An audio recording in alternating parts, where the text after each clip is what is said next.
Hello YouTube. Today I've got a bit of an announcement to make, and yeah, I don't really know how I feel about it. A couple of days ago, I was told that I didn't have autism and I had BPD. And this very thorough diagnosis was made by somebody that I have never met before. That watched one of my videos and came to that conclusion, because for some reason that person really didn't like me.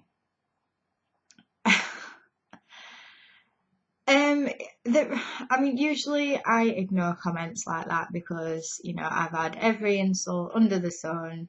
I've had, things about I haven't really got Aspergers and stuff because I don't look like I've got Aspergers, blah, blah, blah, blah. And then on the other side of it as well, I've got things about my lips and my face and, ugly and all that business. And yeah, most of the comments that I get are positive and, that's nice. But, what I'm trying to say is I am thick-skinned. I can take any insult pretty much and be like, yeah, whatever, heard it all before. But this kind of behaviour on YouTube is, and anywhere else on the internet and in real life, if people actually do that in real life, which I don't think they would because, these people probably wouldn't have the bollocks to do it. It is really damaging, especially when you're telling people. I mean, luckily, I am sure of my diagnosis, and I'll get into that later on. But I know for certain that this is who I am, and since I got the diagnosis and the help that I needed, I've been able to actually start building my life again, and things have been positive. Not all positive, but it's like I've made a lot of progression. That's what I'm trying to say. Now, I'm not saying that there's anything wrong with BPD or BPD sufferers. I know a couple of people with BPD, and I was in a relationship with somebody who had BPD as well. And, I don't want to do this to sound like I'm being derogatory or I'm looking down on people that have it. I'm not at all. I don't fully understand it, but I have got some understanding of it. And I know that, having BPD doesn't make you a bad person and all the rest of it. Yeah, I just wanted to put that out there. I'm not that kind of person. If you've watched my other videos, you've probably been able to tell by now that I am not that kind of person. Because of things that have happened and, the experiences that I have, I do not judge anybody. But yeah, as well as the whole thing of telling people that they have completely different mental health conditions to what they actually have, that's one thing, and it's really, really fucking rude as well. To tell autistic people that, as I said before, I'm sure of who I am and my condition and my diagnosis and everything. I am 100% certain that this is who I am, and it's all slotted into place. It all makes sense, whereas it never did before. But some people with Asperger's and autism, it might make them doubt themselves, and it might make them think, actually, have I got BPD? And that's really dangerous. So before I get into comparing the two different sets of symptoms for BPD and Asperger syndrome, I will also say, I don't know if I've said this before, maybe I have, I can't remember, but I was actually diagnosed with BPD, or should I say misdiagnosed with BPD, by a GP. And I mean, this diagnosis, looking back, it was clearly meant for, as a time saving thing and as a money saving thing, because I went to an NHS GP, she literally got like an internet-based test up, and she answered some of the questions, and she said, well, there's a likelihood of you having BPD. She didn't actually say you've definitely got it, but she said there is actually a likelihood of you having BPD. So, I'll put you on these antidepressants, and then put you onto IAPT, which is, if you're not from the UK, it's like a one-size-fits-all conveyor belt type of counselling, or CBT. It's not even CBT, it's just, I don't know. I've tried it and it did not work for me at all. So yeah, and I was very confused about it because I was looking through all the symptoms and stuff, and I was just like, this isn't me, you know. And it is extremely common for females with Asperger's and autism to be misdiagnosed with BPD in the past before they get a correct autism diagnosis. Very common. It's also common for females to be diagnosed with OCD and eating disorders as well, which is very strange because I had an eating disorder in school. Just everything slots together when I think about the whole Asperger's thing, in the wealth of information that I've received, and the help that I've received and everything. And, in comparison to the BPD diagnosis that I got, which was like, under 10 minutes, and I didn't have any confidence in it whatsoever. It was an internet-based test. Like, compare that to the really, really actually thorough diagnosis that I got at SARMS in Sheffield. And, Professor Digby Tantum, he's been diagnosing people with Asperger's and autism for years, like decades. He's just retired. Well, I think he retired a couple of years ago, actually. And the whole diagnosis thing lasted about 2.5 hours. It was so thorough. Like, they made me talk about things that I didn't realise were relevant, that I didn't want to talk about. It was really awkward. It was really kind of distressing in some places. And yeah, like, they were really, really thorough with it. And also, at that time, we did, my family did ask, like, if it's anything else, will you be able to tell us what it is, just so that she knows what's wrong with her. And and he was like, yeah, if it's BPD, if it's something else, we will be able to tell you what it is.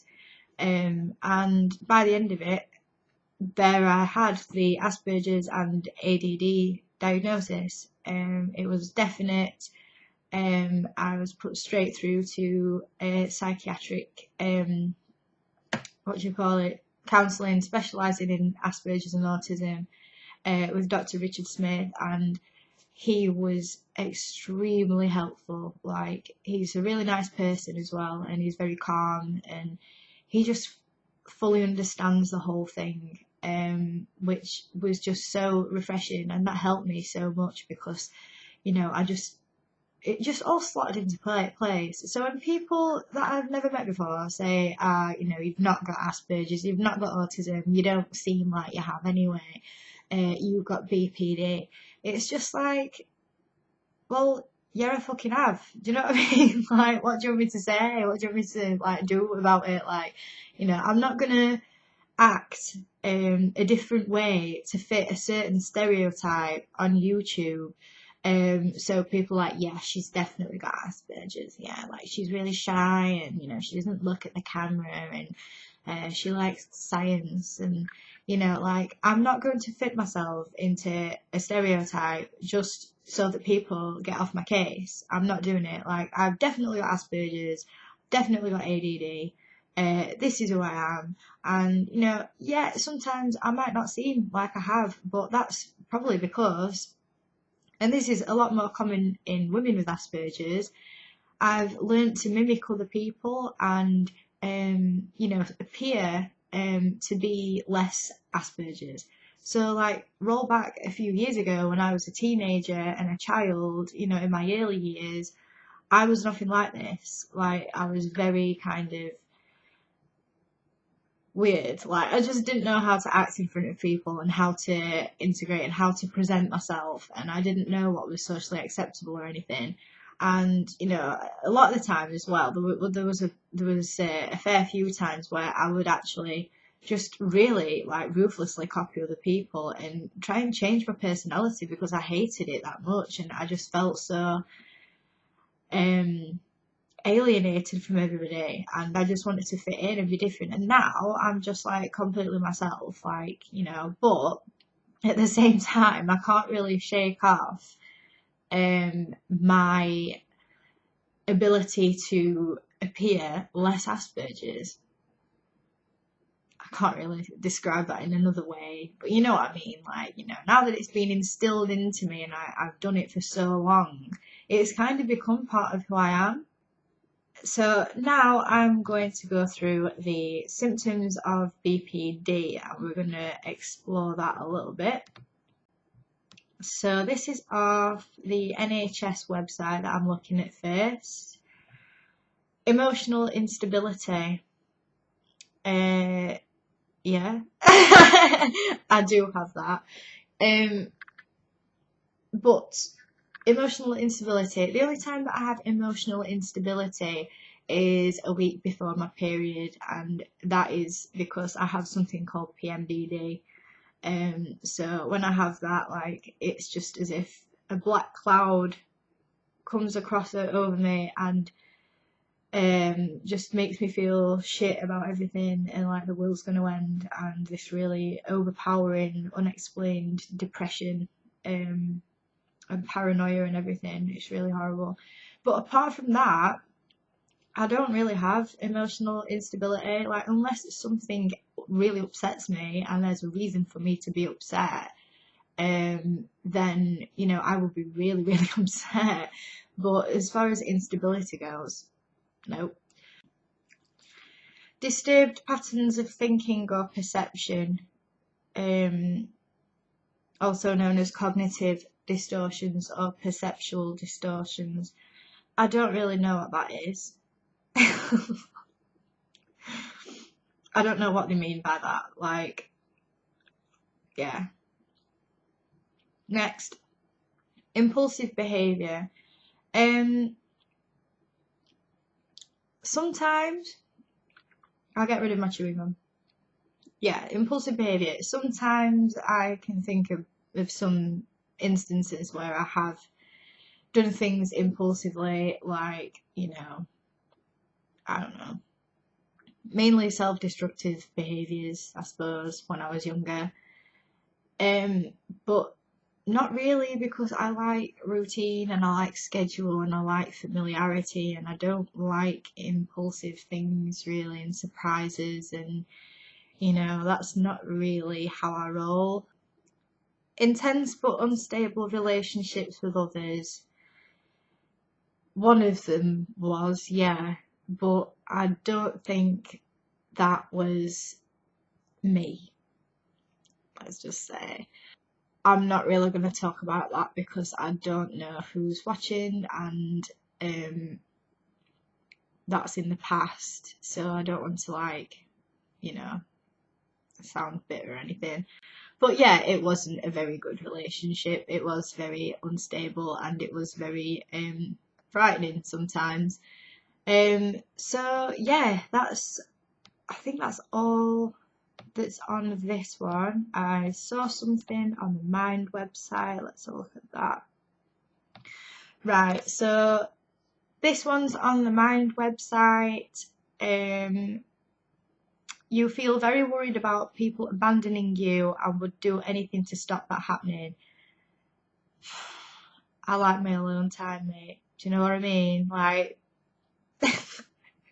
I've never been worried about that, really. I've always been a lone ranger, and I've always been happy to be a lone ranger as well. I mean, obviously now I am in a relationship, and, you know, my boyfriend looks after me, and, you know, this, that and the other, and, you know, I am very happy. But before I met him, I was content on my own. I don't feel like I need anybody, if you know what I mean. I don't feel like I have to like latch on to people, and you know, when they have to leave or whatever, they have to leave. You know, that's just how life works. So, um, you have very intense emotions that last from a few hours to a few days and can change quickly. For example, feeling very happy and confident in the morning to feeling low and sad in the afternoon. Sometimes, yeah, but that's always because there's a reason why I've ended up being like that. So, for example, an Asperger's meltdown. So there is a similarity there. But you know, it depends what context it's in. It doesn't have to be like, you know, I don't have intense emotions for no reason. It's only if something goes wrong or the plans change or my routine changes suddenly, or you know, something bad happens and don't know how to process what's going on around me. Or you know, if I've been to the supermarket and the lights were too bright and I had a meltdown and it's kind of knocked me on my ass for the rest of the day. That's what I'm talking about. I think with this, it's like, you know, just because, which I don't really have. The next one is you don't have a strong sense of who you are and it can change depending on who you're with. No.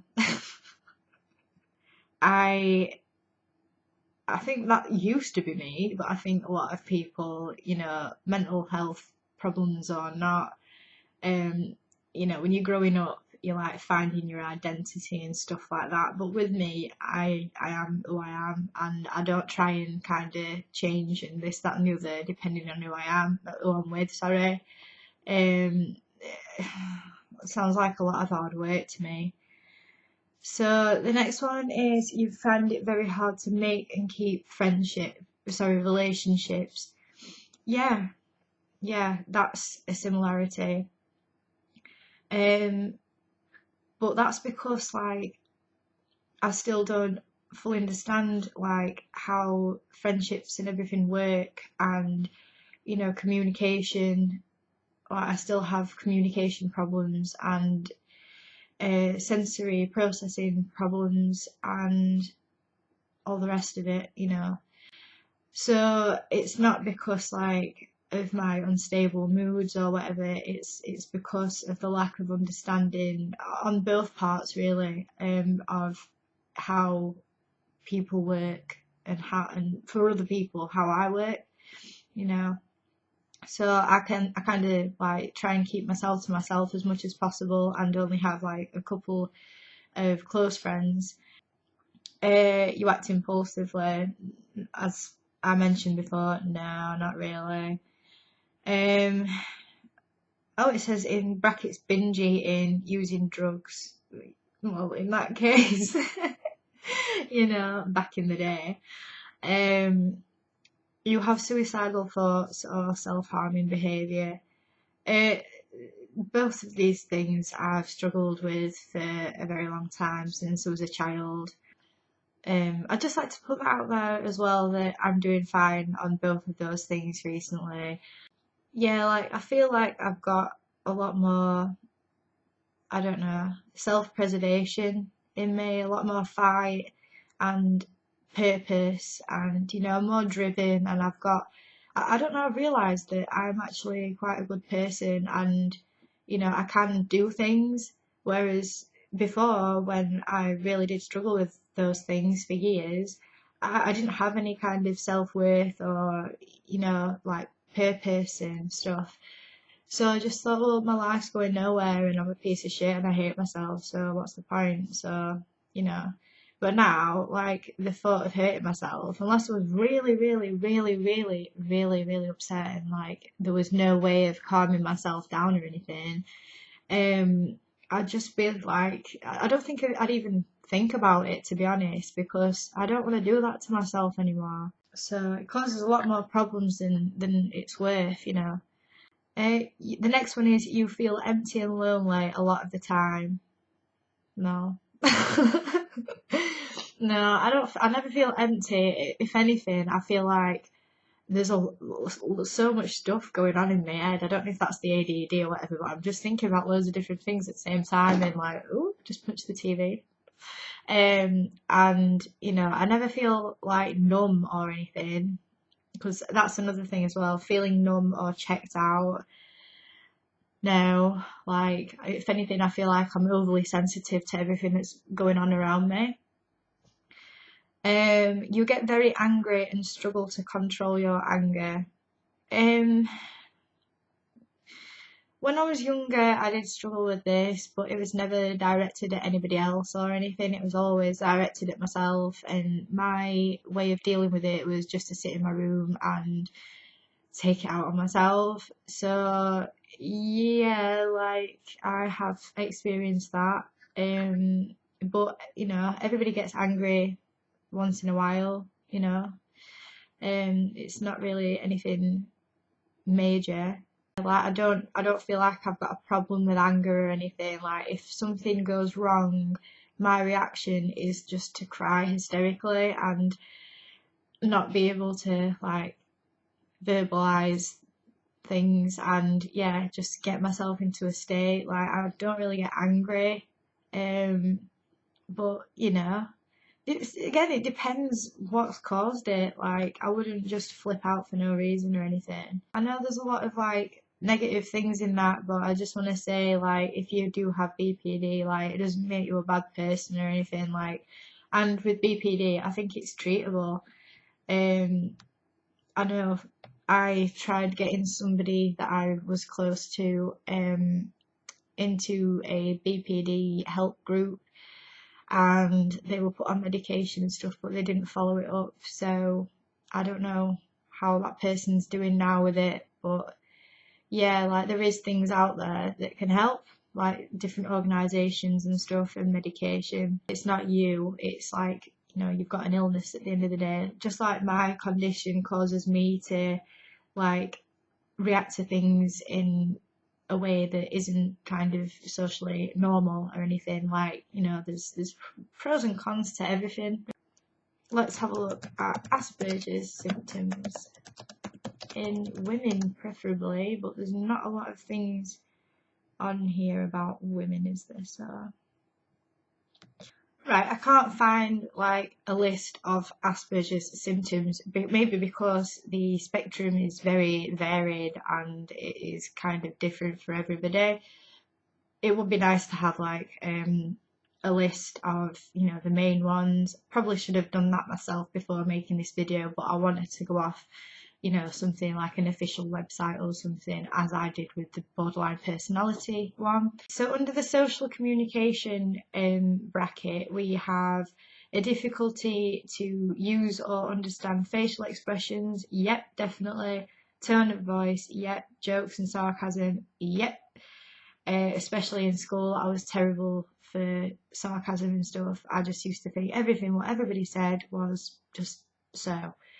Vagueness, yeah, I hate it when people are vague with me. It has to be black and white. You have to just say what you mean. Abstract concepts, yeah. Particularly like, you know, having to kind of work out what people want from hints and stuff like that. No, can't do that. Or struggle to do it a lot. So with social interaction, under that bracket, we've got they may appear to be insensitive. Yep, sometimes I have been called insensitive because, you know, I've been in a situation where something's happened, like something really bad's happened, and I just don't know what expression to use or how to, what do you call it, how to process that really. Knock the candle.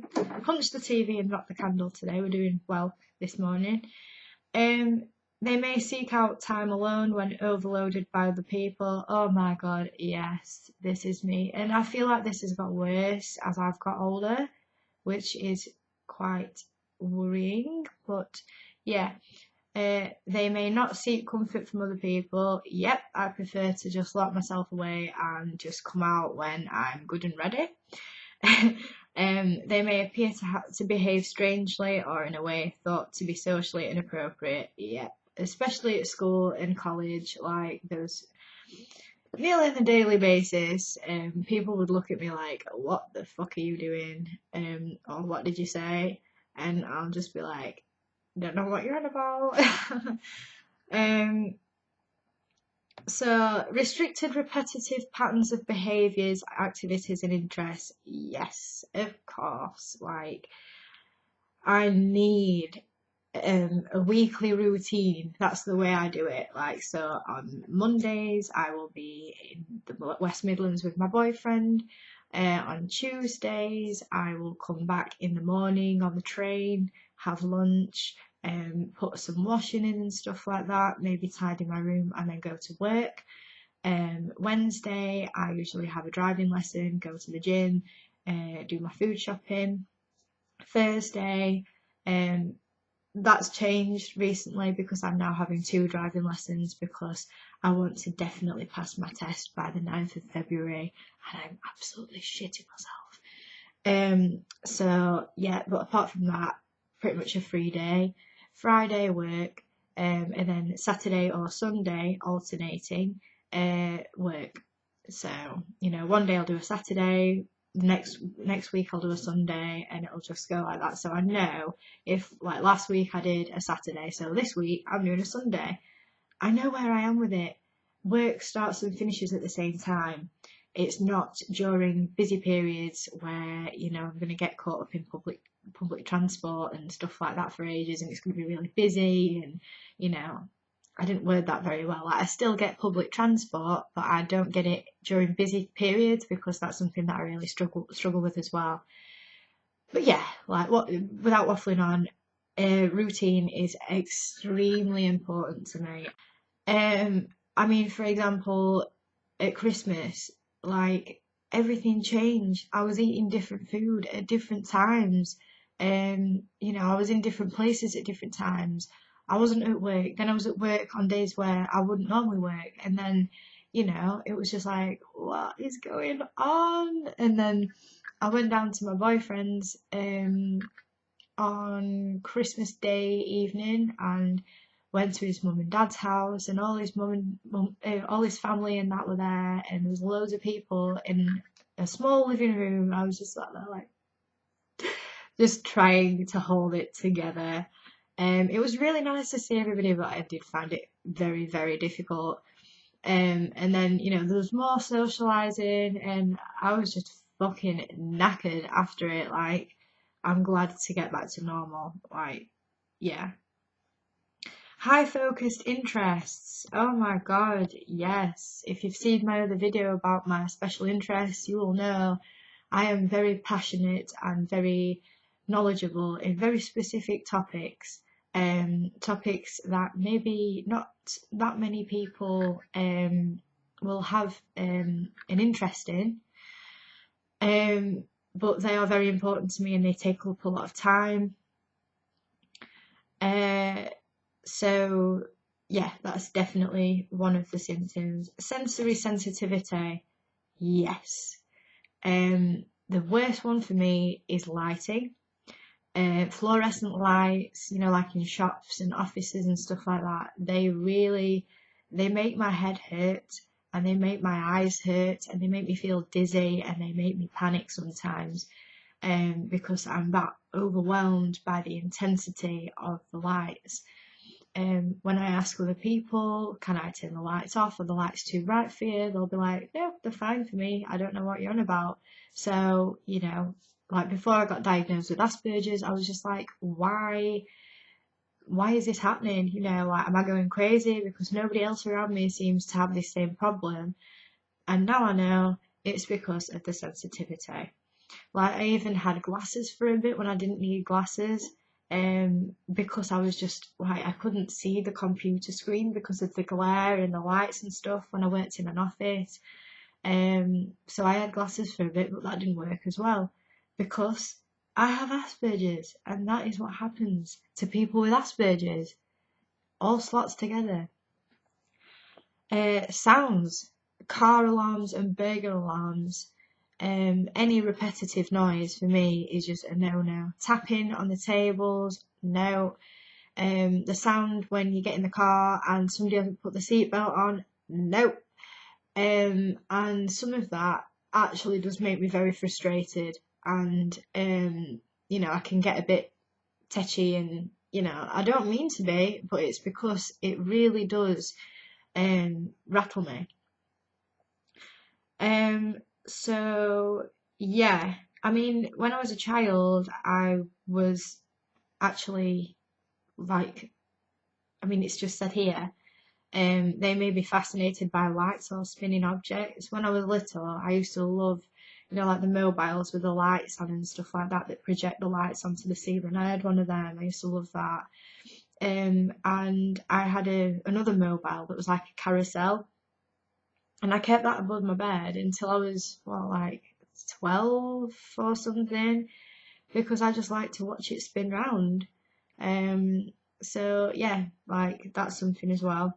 They're the main Asperger's symptoms. Most of it is social impairment, if you can call it impairment. I don't want to offend anybody again, but I do feel it impaired by it in that way. And sensory hypersensitivity as well. So although there are some similarities with BPD and Asperger's, I don't have BPD. So thank you for your concern. If you're one of these people that's like, yeah, I got Asperger's, you got BPD, but I haven't. So, and I don't think it's right for people to be going around diagnosing people that they don't know based on a YouTube video and their opinion, because some people will believe that, but I don't. So I hope that's cleared things up, and I'll say it again. I hope I haven't caused any offence to anybody. I'm just trying to state that they're two completely different conditions. So yeah, thank you for watching. If you'd like to subscribe. If you don't want to, that's fine. Have a lovely day. Thank you for watching.